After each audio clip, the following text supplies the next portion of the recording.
Assalamualaikum warahmatullahi wabarakatuh. Waalaikumsalam warahmatullahi wabarakatuh. Perkenalkan, saya Sherly Amelia sebagai moderator. Di sini kami akan mempresentasikan tentang hidrosefalus dan materi akan disampaikan oleh Mbak Lucy. Silakan Mbak Lucy, waktu dan tempat saya persilahkan.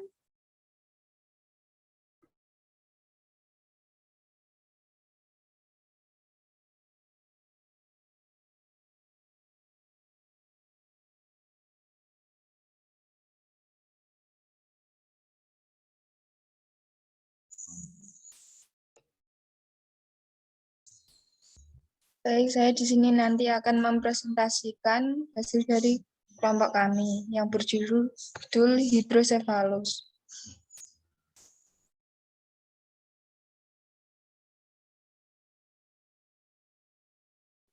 Next, Kak.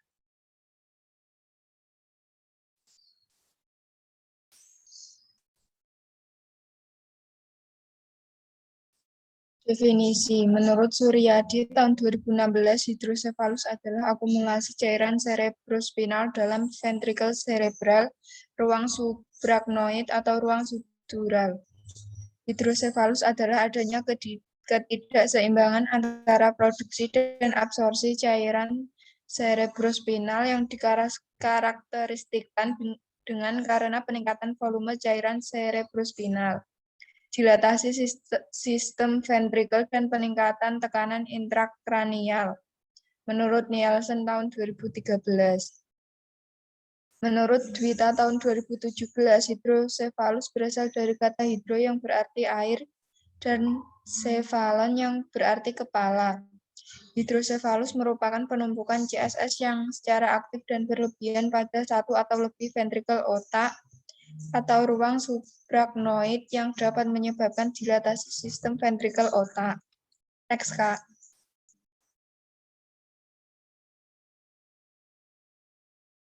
Etiologi. Menurut Aprianto DKK tahun 2013, penyebab hidrosefalus pada anak secara garis besar dapat dibagi menjadi dua, yaitu satu, penyebab prenatal. Sebagian besar anak dengan hidrosefalus telah mengalami ini sejak lahir atau segera setelah lahir.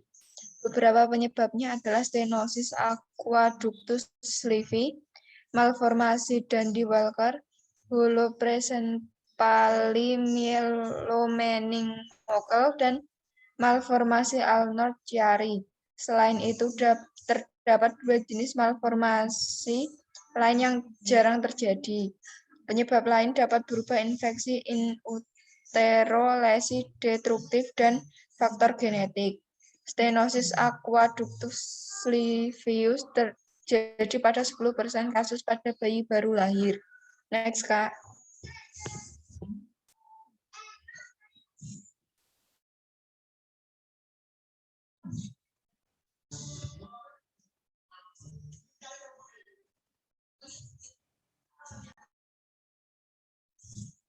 Dua, penyebab postnatal. Lesi masa menyebabkan sekitar 20% kasus hidrosefalus, kista arachnid, dan kista neuropitelial. Merupakan kedua terbanyak yang mengganggu aliran liquor.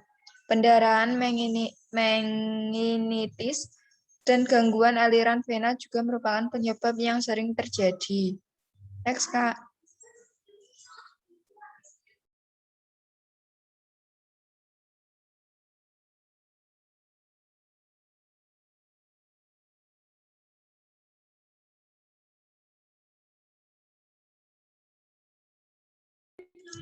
Tanda dan gejala manifestasi klinis menurut dibedakan menjadi dua, yaitu pada masa bayi dan anak-anak menurut Suryadi tahun 2016. Satu, bayi. Manifestasi klinisnya yaitu satu, kepala menjadi makin besar dan akan terlihat pada umur 3 tahun. Dua, keterlambatan penutupan fontanella anterior. Tiga, vena pada kulit kepala dilatasi dan terlihat jelas pada saat bayi menangis. 4. Terdapat bunyi cracked pot atau tanda macewen. Next, Kak.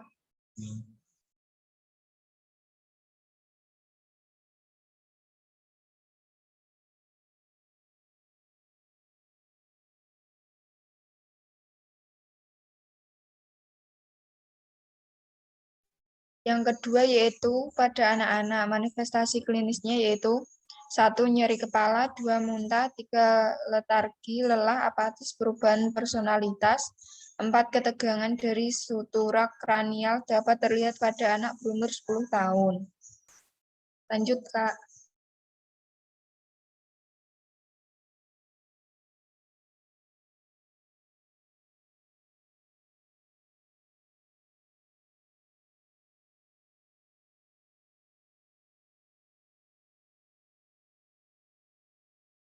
Patofisiologi menurut pendapat Harsono tahun 2015, pembentukan cairan cerebrospinal terutama terbentuk di dalam sistem ventrikel.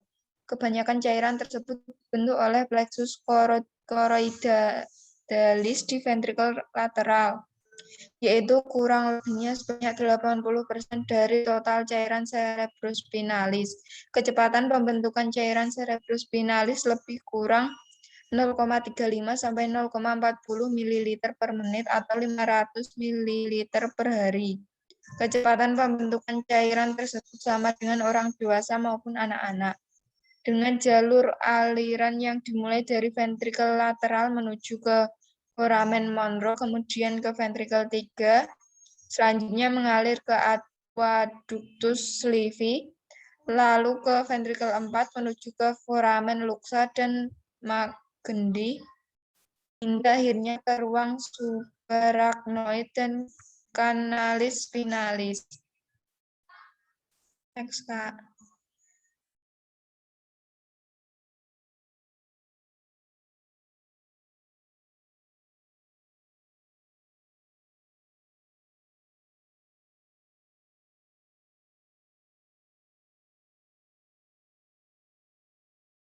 Lanjut, Kak.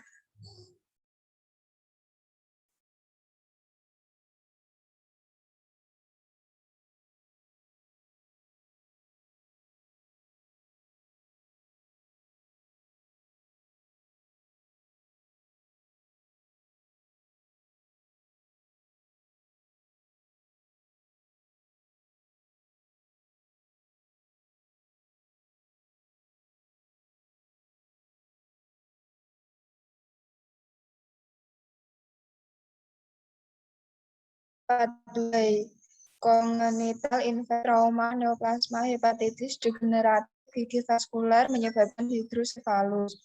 Hidrosefalus dibagi menjadi 5 manifest, yaitu 1. Perfusi jaringan sebral tidak menyebabkan perfusi jaringan sebral tidak. 2. Gangguan kesadaran kejang, gangguan sensorik, penurunan dan hilangnya kemampuan aktivitas. Perubahan pupil dilatasi, gangguan penglihatan atau diplopia kabur, menyebabkan gangguan mobilitas sehingga resiko kerusakan integritas kulit. 3. Dilakukan tindakan stunting, menyebabkan resiko infeksi. 4. Belum tahu penyakit, pengalaman pertama dirawat. 5. Mual muntah, kurang nafsu makan atau tidak nafsu makan, berat badan menurun.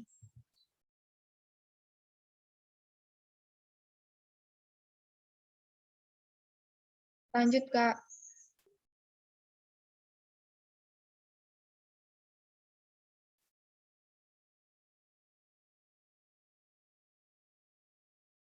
Pemeriksaan penunjang. 1. Pemeriksaan funduskopi.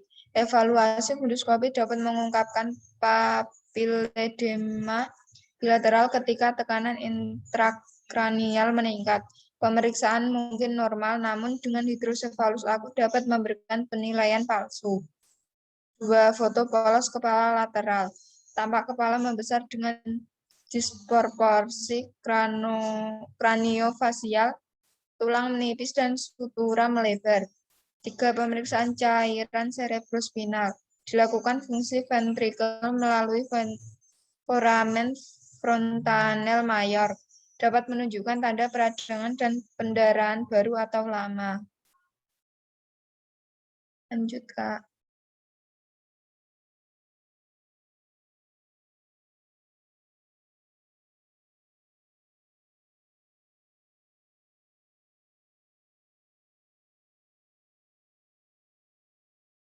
Penata laksanaan upaya pencegahan progresi penyakit ke arah berbagai akibat penyakit yang lebih buruk. Pada penderita hidrosefalus dapat dilakukan yaitu dengan pemeliharaan luka kulit terhadap kontaminasi infeksi dan pemantauan kelancaran dan fungsi alat sut yang dipasang. Tindakan ini dilakukan pada periode pasca operasi. Hal ini dilakukan untuk mencegah terjadinya komplikasi seperti infeksi, kegagalan mekanis, dan kegagalan fungsional yang disebabkan oleh jumlah aliran yang tidak adekuat. Infeksi pada sun meningkatkan resiko akan kerusakan intelektual, lokulasi ventrikel, dan bahkan kematian.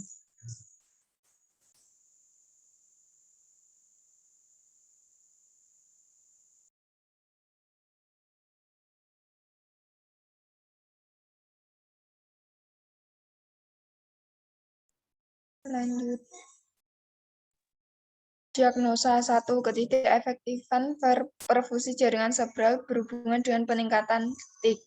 2. Gangguan nutrisi kurang dari kebutuhan tubuh berhubungan dengan perubahan kemampuan mencerna makanan, peningkatan kebutuhan metabolisme.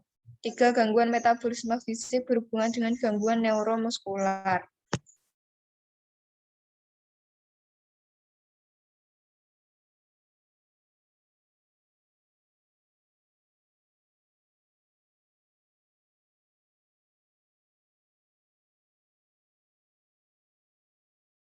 Lanjut.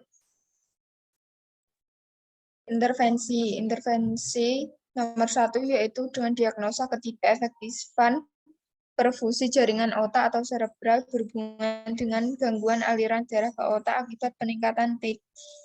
Setelah dilakukan tindakan keperawatan selama 3 kali 24 jam, diharapkan tidak terjadi peningkatan TIC dengan kriteria hasil 1. Tidak ada tanda-tanda peningkatan tekanan intrakranial. 2. Tidak ada sakit kepala. 3. Tidak ada kelesuan. 4. Tidak ada muntah. 5. Tingkat kesadaran membaik. 1. Monitor tanda-tanda vital. 2. Monitor adanya kebingungan, perubahan pikiran, pusing, pingsan. 3. Monitor status neurologis dengan ketat dan bandingkan dengan nilai normal. 4. Monitor status pernafasan seperti frekuensi, irama, kedalaman pernafasan, PaO2, PCO2, dan pH.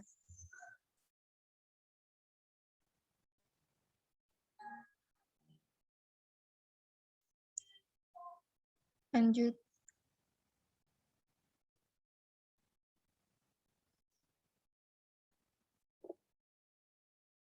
Yang kedua yaitu ketidakseimbangan nutrisi kurang dari kebutuhan tubuh berhubungan dengan kurang asupan makan.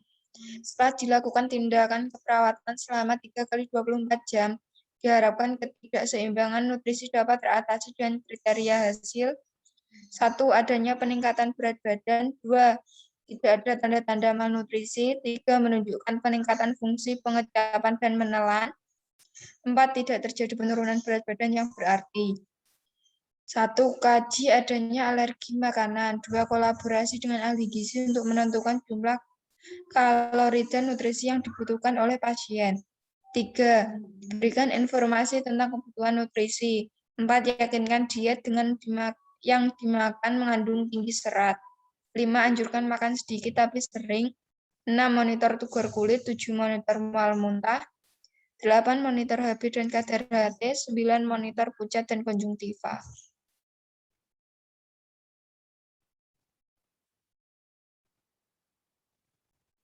Lanjut.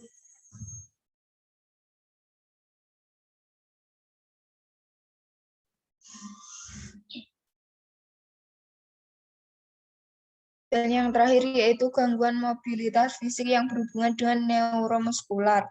Setelah dilakukan tindakan keperawatan selama 3 kali 24 jam, diharapkan gangguan mobilitas fisik dapat teratasi dengan kriteria hasil 1.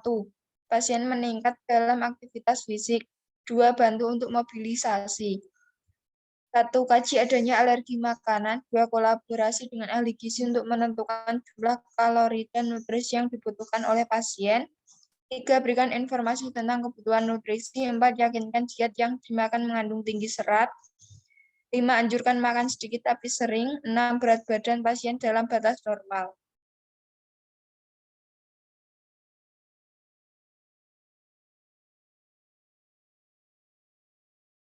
Lanjut, Kak.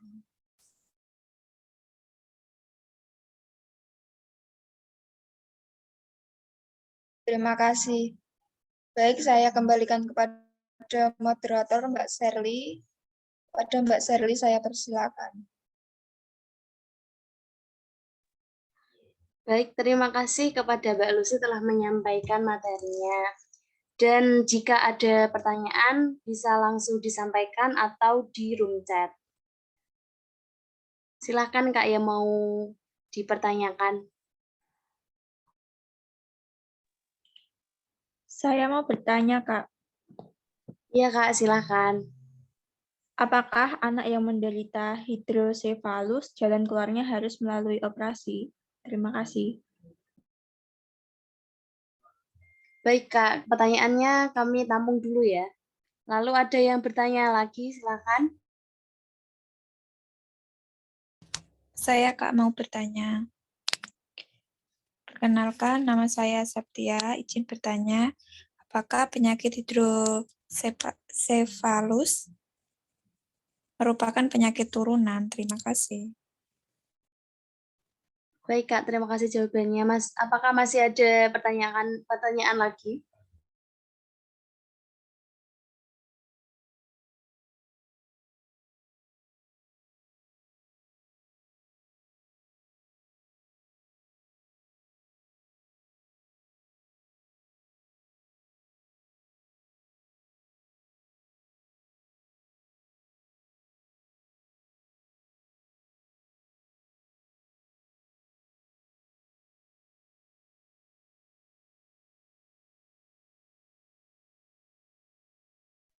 Izin bertanya, Kak.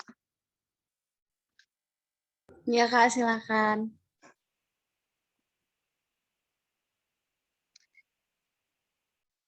Perkenalkan, nama saya Ananda Nur Aulia. Apa dampak dari hidrosefalus? Terima kasih.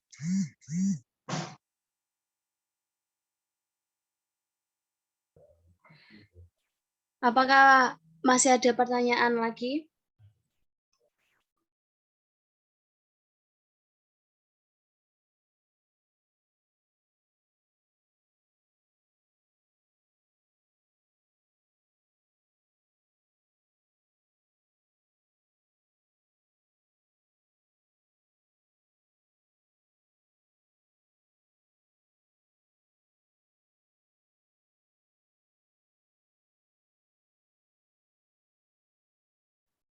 Baik, saya akan membantu menjawab pertanyaan dari Mbak Alda.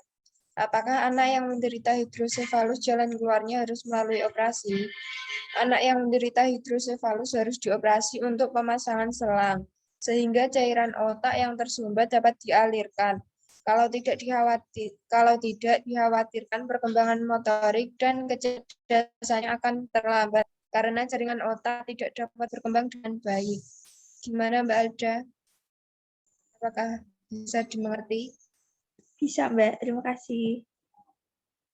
Sama-sama. Baik, saya akan menjawab pertanyaan dari Mbak Septia. Pertanyaannya, apakah hidrosefalus penyakit turunan?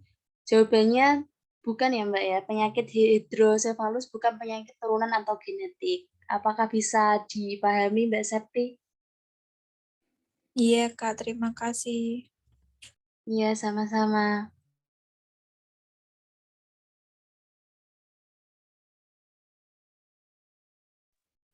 Lalu saya akan menjawab pertanyaan dari Mbak Ananda Aulia, yaitu apa dampak dari hidrosefalus?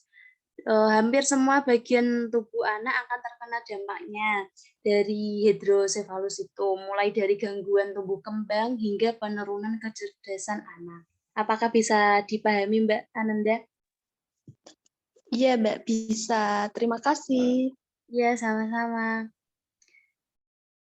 Kalau sudah tidak ada pertanyaan lagi, saya akan tutup presentasi ini. Bila ada kesalahan kata dari kelompok kami, mohon maaf. Assalamualaikum warahmatullahi wabarakatuh. Waalaikumsalam. Waalaikumsalam warahmatullahi wabarakatuh.